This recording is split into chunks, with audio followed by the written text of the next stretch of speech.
بسم اللہ الرحمن الرحیم۔ السلام علیکم ورحمۃ اللہ وبرکاتہ۔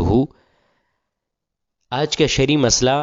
کہ فرض ادا کرنے کے بعد جگہ بدل کر سنتیں اور نوافل پڑھنے کا حکم کیا ہے، کہ جس جگہ فرض پڑھے ہیں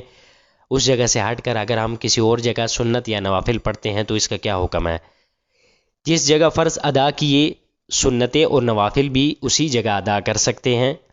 البتہ کوئی اگر دشواری نہ ہو تو جگہ بدل کر پڑھنا بہتر اور مستحب ہے،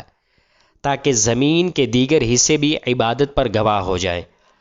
اب حدیث کے اندر آتا ہے کہ مغیرہ بن شعبہ رضی اللہ تعالیٰ عنہ اس حدیث کے راوی ہیں کہ رسول اللہ صلی اللہ علیہ وسلم نے ارشاد فرمایا، لا یصلی الامام فی الموضع الذی صلی فیہ حتی یتحول، یعنی امام وہاں نماز نہ پڑھے جہاں فرض پڑھے ہیں حتیٰ کہ کچھ ہٹ جائے۔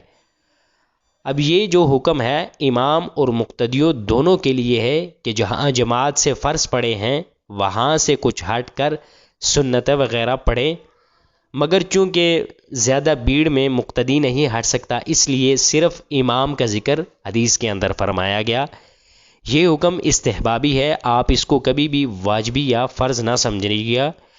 چونکہ اگر آپ چند جگہ عبادت ہوں گی تو وہ مقامات قیامت میں اس کی گواہی دیں گی کہ اس نے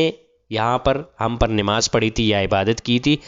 نیز آنے والے کو دھوکہ نہ لگے کہ ابھی فرض ہو رہے ہیں۔ اللہ رب العزت ہمیں ان احادیث پر صحیح معنوں میں عمل پیرا ہونے کی توفیق عطا فرمائے۔